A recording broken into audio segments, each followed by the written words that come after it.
ഇത് ഈ കാണുന്നത് എൻ്റെ സ്റ്റുഡിയോയിലത്തെ എൻ്റെ കമ്പ്യൂട്ടറാണ്. ഇത് ഞാൻ ഉപയോഗിക്കുന്ന എൻ്റെ പേഴ്സണൽ മൊബൈൽ ഫോണും. ഈ കമ്പ്യൂട്ടറിനകത്ത് കാണുന്ന എല്ലാ ദൃശ്യങ്ങളും എനിക്ക് എൻ്റെ ഒരു ഫോണിനകത്ത് കാണാൻ പറ്റും. ഞാൻ ഇനി ലോകത്തിൻ്റെ ഏത് ഭാഗത്താണ് ഇരിക്കുന്നതെങ്കിലും എനിക്ക് എൻ്റെ വീട്ടിലെ സ്റ്റുഡിയോയിലുള്ള ഈ കമ്പ്യൂട്ടർ എൻ്റെ ഒരു മൊബൈലിലൂടെ ആക്സസ് ചെയ്യാൻ പറ്റും. ഈ കമ്പ്യൂട്ടർ കിടക്കുന്ന ഫയലുകൾ എനിക്ക് കാണാം, ഇതിനകത്തുള്ള ജോലികൾ എനിക്ക് ചെയ്യാൻ പറ്റും. എല്ലാ പരിപാടികളും എനിക്ക് എൻ്റെ ഒരു ഫോണിലൂടെ ചെയ്യാം. ഞാൻ ലാപ്ടോപ്പോ കമ്പ്യൂട്ടറോ ചുമന്നുകൊണ്ട് നടക്കേണ്ട ആവശ്യമില്ല. നിങ്ങൾക്ക് നിങ്ങളുടെ വീട്ടിലെയോ ഓഫീസിലെയോ കമ്പ്യൂട്ടർ നിങ്ങളൊരു യാത്രയിലായിരിക്കുമ്പോഴോ ഒരു ദൂര സ്ഥലത്ത് നിൽക്കുമ്പോഴൊക്കെ ആക്സസ് ചെയ്യാനും അതിനകത്തുള്ള കാര്യങ്ങളൊക്കെ നിങ്ങൾക്ക് പ്രവർത്തിപ്പിക്കാനും നിങ്ങളുടെ ഒരു ഫോണിലൂടെ ചെയ്യാൻ സാധിക്കും. അതെങ്ങനെയെന്നാണ് ഈ വീഡിയോ കാണിക്കുന്നത്. അതിനുവേണ്ടി നമ്മളൊരു ചെറിയ സോഫ്റ്റ്വെയർ ഉപയോഗിക്കുന്നുണ്ട്. അതൊരു പെയ്ഡ് സോഫ്റ്റ്വെയർ ആണ്. അപ്പോൾ ഞാൻ എൻ്റെ സബ്സ്ക്രൈബേഴ്സിന് ഇപ്പോൾ ആ ഒരു സോഫ്റ്റ്വെയർ ഇവിടെ ഫ്രീ ആയിട്ട് ഗിവ് അവേ കൊടുക്കുകയാണ്. അപ്പോൾ അത് എങ്ങനെയെന്നും കൂടി ഈ വീഡിയോയിൽ പറയുന്നുണ്ട്. അപ്പോൾ വീഡിയോ ലാസ്റ്റ് വരെ കണ്ടത് ഇത് എങ്ങനെ ഉപയോഗിക്കാമെന്ന് ഈ ഒരു വീഡിയോ ഞാൻ കാണിച്ചു തരുന്നുണ്ട്. AnyViewer റിമോട്ട് ഡെസ്ക്ടോപ്പ് എന്ന് പറയുന്ന നമ്മുടെ ഈ ഒരു ആപ്ലിക്കേഷൻ ഫോണിനകത്ത് ഇൻസ്റ്റാൾ ചെയ്യുക. ഞാൻ നൽകിയിരിക്കുന്ന ലിങ്കിൽ നിന്നും നിങ്ങളുടെ കമ്പ്യൂട്ടറിനകത്തും ഈ ഒരു ആപ്ലിക്കേഷൻ ഇൻസ്റ്റാൾ ചെയ്യുക. ഇതൊരു പെയ്ഡ് സോഫ്റ്റ്വെയർ ആണെന്ന് ആദ്യമേ പറഞ്ഞല്ലോ. ഇത് ഞാൻ നൽകിയിരിക്കുന്ന ഡിസ്ക്രിപ്ഷനിലുള്ള ലിങ്ക് വഴിയാണ് ഡൗൺലോഡ് ചെയ്യുന്നുണ്ടെങ്കിൽ നിങ്ങൾക്ക് കമ്പ്യൂട്ടറിൽ ഇത് ഫ്രീ ആയിട്ട് ഇൻസ്റ്റാൾ ചെയ്യാൻ പറ്റും. അപ്പോൾ ആ ഒരു ലിങ്ക് വഴി നിങ്ങൾ ഇപ്പോൾ ഒരു ഗിവ് അവേ കൊടുക്കുകയാണ്. അവർ ഈ മാസം 10-ാം തീയതി വരെ അത് ഫ്രീ ആയിട്ട് നിങ്ങൾക്ക് ഡൗൺലോഡ് ചെയ്യാൻ പറ്റും. അത് ഡൗൺലോഡ് ചെയ്ത് കമ്പ്യൂട്ടറിനകത്ത് ഇൻസ്റ്റാൾ ആക്കുക. പുറകിൽ കാണുന്നത് എൻ്റെ കമ്പ്യൂട്ടർ സ്ക്രീനാണ്. കമ്പ്യൂട്ടർ സ്ക്രീനിനകത്ത് ഇതുപോലൊരു കോഡ് കാണാൻ സാധിക്കും. ആ കോഡ് നോട്ട് ചെയ്യുക. എന്നിട്ട് ഈ ഒരു മൊബൈലിനകത്തുള്ള ആപ്ലിക്കേഷൻ്റെ അകത്ത് വരുമ്പോൾ ഇവിടെ താഴെയായിട്ട് സ്റ്റാർട്ട് എന്നൊരു ഓപ്ഷൻ ഇത്തരത്തിൽ കൊടുത്തിട്ടുണ്ടാവും. അവിടെ നമുക്ക് ഈ ഒരു കോഡ് എൻ്റർ ചെയ്യാനുള്ള ഭാഗം ഉണ്ടാവും.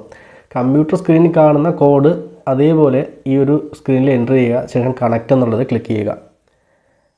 നമ്മുടെ ഫോണിനകത്ത് ആ കമ്പ്യൂട്ടറിൻ്റെ സ്ക്രീൻ വന്നിട്ടുണ്ട്. നമുക്കിത് സ്ക്രീൻ ഒന്ന് റൊട്ടേറ്റ് ചെയ്യാം. റൊട്ടേറ്റ് ചെയ്യുന്ന സമയത്ത് അത് ഫുൾ സ്ക്രീൻ ആവും. കണ്ടോ, നമ്മൾ ആ കമ്പ്യൂട്ടറിൽ കാണുന്ന അതേ സ്ക്രീൻ നമ്മുടെ ഈ ഒരു കയ്യിലുള്ള മൊബൈൽ ഫോണിനകത്ത് വന്നിട്ടുണ്ട്. ലോകത്തിൻ്റെ ഏത് ഭാഗത്തിരുന്നുകൊണ്ട് നമുക്ക് നമ്മുടെ കമ്പ്യൂട്ടർ സ്ക്രീൻ നമ്മുടെ ഫോണിലൂടെ കൺട്രോൾ ചെയ്യാൻ സാധിക്കും. ഇത് കാണാൻ മാത്രമല്ല നമുക്ക് ഫുൾ ആക്സസ് ഇതിനകത്ത് അവൈലബിൾ ആണ്. അതെ, ഞാനിത് സൂം ചെയ്യുന്നുണ്ട്. സൂം ചെയ്യുമ്പോഴൊക്കെ കാണാൻ പറ്റും. കണ്ടോ, ഫുൾ എല്ലാ കാര്യങ്ങളും നമുക്ക് കമ്പ്യൂട്ടർ സ്ക്രീനിൽ കിട്ടുന്ന എല്ലാം ഇവിടെ കിട്ടുന്നുണ്ട്. ചെറിയ ഫോണാണെങ്കിൽ സൂം ചെയ്ത് ഉപയോഗിക്കാം. പിന്നെ നമുക്ക് വേണമെങ്കിൽ ഇവിടുത്തെ വെർച്വൽ മൗസൊക്കെ ഉപയോഗിക്കാം. ഇപ്പോൾ മൗസിൻ്റെ ആവശ്യമില്ല. നമുക്കിത് ഇങ്ങനെ ടച്ച് ചെയ്തിട്ട് കാര്യങ്ങൾ ഓപ്പൺ ആക്കുക. സ്റ്റാർട്ട് ബട്ടൺ ക്ലിക്ക് ചെയ്യുമ്പോൾ കണ്ടോ, സ്റ്റാർട്ട് ബട്ടൺ തുറന്ന് വന്നു. അതേ സമയം തന്നെ നമ്മുടെ കമ്പ്യൂട്ടറിലും ആ സ്റ്റാർട്ട് ബട്ടൺ വന്നിട്ടുണ്ട്. ഞാനിപ്പോൾ പുറത്ത് ക്ലിക്ക് ചെയ്യുമ്പോൾ അത് പോയി. കണ്ടോ, ഇനിയിപ്പോൾ വെർച്വൽ മൗസ് ഉണ്ട്. നമുക്കിത് ഇവിടെ ക്ലിക്ക് ചെയ്ത് കഴിഞ്ഞാൽ നമുക്കിത് ഒരു മൗസ് ഇങ്ങനെയൊക്കെ ഉപയോഗിക്കാം. തൽക്കാലം അതിൻ്റെ ആവശ്യമില്ല. അതുപോലെ തന്നെ ഇവിടെ ഓപ്ഷൻസ് എടുത്തു കഴിഞ്ഞാൽ നമുക്ക് കുറേയധികം ഓപ്ഷൻസ് ഉണ്ട്.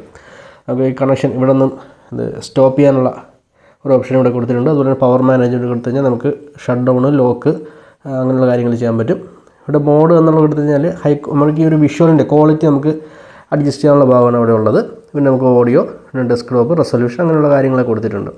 പിന്നെ ഇപ്പോൾ പ്രൈവസി മോഡുണ്ട്. നിങ്ങളിപ്പോൾ വേറെ ഏതെങ്കിലും സ്ഥലത്ത് ഒരു ദൂര സ്ഥലത്തിരുന്നുകൊണ്ട് കമ്പ്യൂട്ടർ വർക്ക് ചെയ്യുകയാണ്. നിങ്ങളുടെ ഓഫീസിലെ കമ്പ്യൂട്ടർ നിങ്ങളുടെ വീട്ടിൽ നിന്നുകൊണ്ട് വർക്ക് ചെയ്യുകയാണെന്നുണ്ടെങ്കിൽ നിങ്ങൾ ഇവിടെ ചെയ്യുന്ന കാര്യങ്ങളെല്ലാം ആ സ്ക്രീനിൻ്റെ മുന്നിൽ ഇരിക്കുന്ന ആളും കാണാൻ പറ്റും. അത് ഓഫാക്കാൻ വേണ്ടി പ്രൈവസി മോഡ് എന്നുള്ളതെന്ന് ക്ലിക്ക് ചെയ്ത് കഴിഞ്ഞാൽ മതി. അങ്ങനെ ക്ലിക്ക് ചെയ്യുന്ന സമയത്ത് കമ്പ്യൂട്ടർ സ്ക്രീനിൻ്റെ ഇതുപോലെ അങ്ങ് ബ്ലാക്ക് ആയിട്ട് മാറും. പ്രൈവസി മോഡ് ഒന്നും ഓഫായി കഴിഞ്ഞാൽ അത് തിരികെ വരുന്നതായിരിക്കും. അതുപോലെ തന്നെ നമുക്ക് ഡെസ്ക്ടോപ്പിൻ്റെ വാൾപേപ്പർ ഹൈഡ് ചെയ്യാനുള്ള ഓപ്ഷൻ ഉണ്ട്. പുറകിൽ മാറ്റം വരുന്നത് കാണുന്നുണ്ടല്ലോ. അപ്പോൾ അങ്ങനെയുള്ള ഓപ്ഷൻസ് ഇവിടെ ഉണ്ട്. നമുക്കിവിടെ ടച്ച് മോഡുണ്ട്, മൗസ് മോഡുണ്ട്. മൗസ് മോഡ് കൊടുത്തു കഴിഞ്ഞാൽ നമുക്കിത് മൗസ് പോയിൻ്റർ ഇതിനകത്ത് കിട്ടുന്നതായിരിക്കും. കണ്ടോ, നമ്മൾ കമ്പ്യൂട്ടറിലെ പോലത്തെ ഒരു മൗസ് പോയിൻ്റർ കണ്ടോ, നമ്മൾ ഇതിങ്ങനെ ടച്ച് ചെയ്ത് ഉപയോഗിക്കാവുന്നതാണ്. അതിൽ നമുക്ക് ടച്ച് മോഡ് ആണെങ്കിൽ അതാണ് കൺവീനിയൻ്റ് എങ്കിൽ നമുക്ക് അത് ഉപയോഗിക്കാവുന്നതാണ്. നമുക്ക് എല്ലാ കാര്യങ്ങളും ഇത്തരത്തിൽ കൺട്രോൾ ചെയ്യാവുന്നതാണ്. ദിസ് പീസ് ഞാൻ തുറക്കുകയാണ്. കണ്ടോ, ഇവിടെ നമ്മുടെ ദിസ് പീസ് ഓപ്പണായി വന്നിട്ടുണ്ട്. അതിനകത്തുള്ള ഫയൽസും കാര്യങ്ങളൊക്കെ നമുക്കിത് നമ്മുടെ മൊബൈലിലൂടെ ആക്സസ് ചെയ്യാൻ പറ്റും. ആവശ്യം കഴിയുമ്പോൾ നമുക്ക് ഡെസ്ക്ടോപ്പ് കണക്ഷൻ കൊടുത്തു കഴിഞ്ഞാൽ അത് എക്സിറ്റ് ആകാവുന്നതാണ്.